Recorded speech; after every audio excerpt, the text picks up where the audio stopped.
Here's the ultimate challenge of life, and that is to fashion for yourself lifestyle, or what we call the good life. That's the ultimate challenge. And Mr. Shoaff gave me all kinds of examples on lifestyle.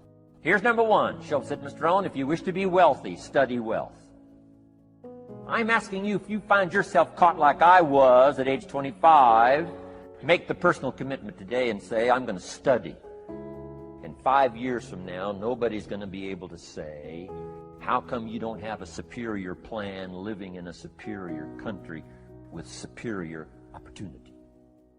If you'll make that commitment, I'm telling you, this will be one of the most exciting days of your life. Here was the second phrase.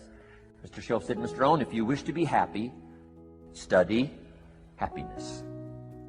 My best hope for happiness at age 25 was to just go through the day with my fingers crossed. Shoaff said, no, Mr. Rohn, happiness is not something you postpone. Happiness is not something off in the future. Happiness is something you design. Happiness is a study. Happiness is an art. It's not an accident. It's an art. Happiness is like culture. Money doesn't make you cultured. How much is a book on sophistication in the marketplace? Everything's within reach. All you have to be is committed to it and make it a study. It's not an amount. It's not an account. Money doesn't make you sophisticated and cultured. I know a guy that's rich. He's a clod. Nothing much more pitiful than a rich clod. You know, it's a sad thing to see. Only study and practice makes you cultured. And only study and practice makes you happy. Study and practice makes you rich. 1, how to do well. Next, how to live well. Practicing the art of productivity and practicing the art of lifestyle. Shoaff said, Mr. Rohn, if you're getting your shoes shine, if you look down, you got one of the world's all-time great shines. Question pops in your mind, should I give him 1 quarter or 2 quarters as a tip from a neat shine? Here's what Shoaff said. If 2 amounts pop in your mind, always go for the higher amount. Here's what he said, become a 2-quarter person. Shoaff said, hey, if you are thinking 1 quarter or 2 quarters, and you say, well, no, I'll just give him 1 quarter. He said, that'll affect you the rest of the day. The rest of the day, you'll look down, see this great shine, you'll say, I gotta be really cheap. 1 lousy quarter, tip from a shine. Can't believe the extra happiness you can buy for just an extra quarter. Money doesn't make you happy. Father wads up a $20 bill, throws it at his son. Says, if you need the darn stuff that bad, take it, just get out of my face. How sad, a father with money and no joy. I'm asking you to turn that around. A lot of people always asking themselves, what can I do to be happy? Number one, you have to own your own happiness. Take it away from other people demanding that they make you happy.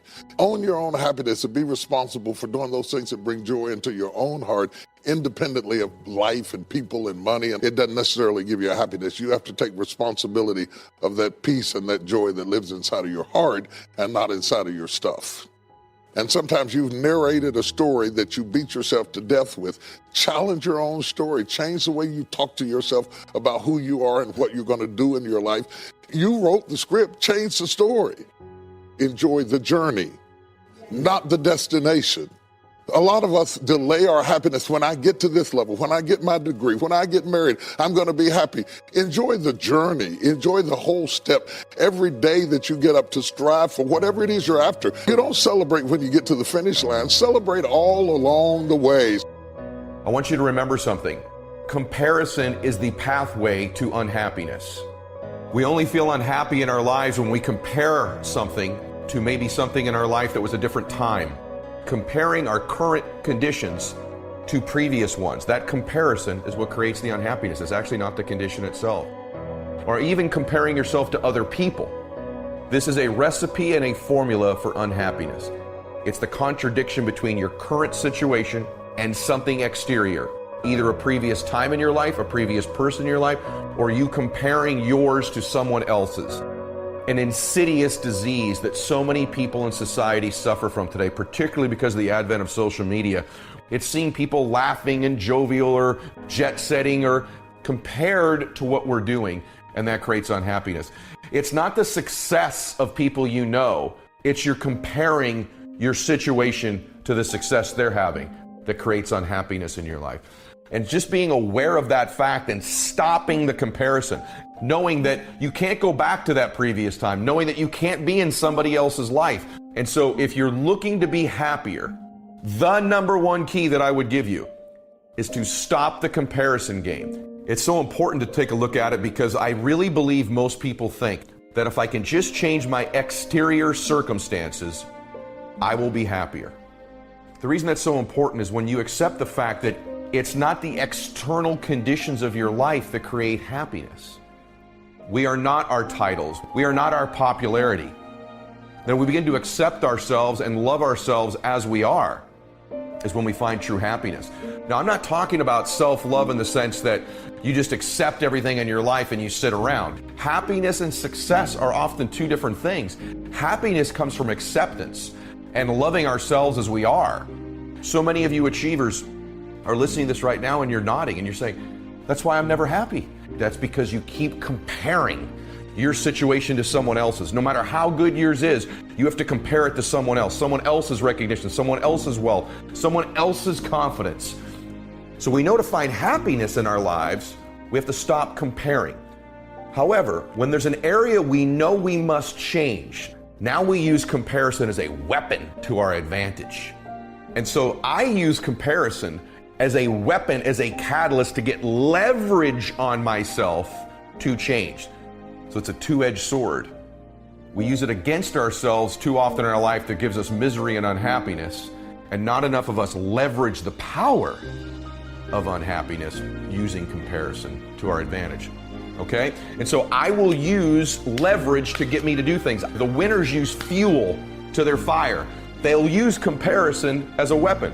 When I see people succeeding in different areas, I will use it tactically in specific situations to cause me to want to move away from how I feel about that comparison. My previous wealth, my previous energy, my previous influence, to make it a catalyst to change. I understand when to use comparison and when not to. When I want to create a situation of bliss and happiness, and I remove the comparison, and it creates a happy situation. Remember this, when there's no comparison, there's always happiness. And so I will only leverage this very dangerous thing called comparison when it's an area I must change in my life to get leverage. When you're always competing against others, always comparing, it's not necessarily a bad thing. But when you leverage that mechanism over and over, it's a pathway to unhappiness. Where, maybe you've had some financial success and you're proud and you've gone out and you're just feeling good about yourself. And then immediately when you go out, you begin to compare yourself to other men or other people. And what it will do is immediately steal all your joy. You will never win the comparison game if your outcome is happiness. You will win the comparison game if your outcome is change or pain avoidance. So I understand in my life where to use this weapon and where to put it down. But what vast majority of us do, and I know this from my own experience, is we're always in comparison mode. And we wonder why we live unhappy almost all of the time. Think, well, no, sometimes I compare and I'm ahead. That's not how your brain works. Your brain's eventually looking for the person that you lose to. It's a part of our brain that was wired all the way back for survival mode in order to keep us functioning. Most happy people live in their higher self state the vast majority of the time. They're focused on themselves.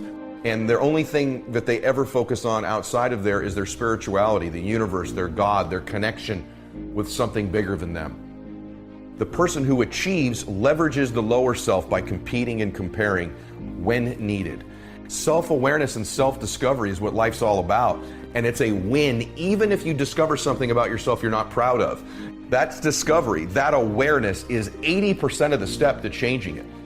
And so today my challenge to you is to live as the higher self, to create more happiness with less comparison, to only leverage it when needed, but leverage it to achieve. Self-awareness, self-discovery, self-improvement are an ongoing process that never ends as we try to max out our lives. It's not something we figure out and now we've got it.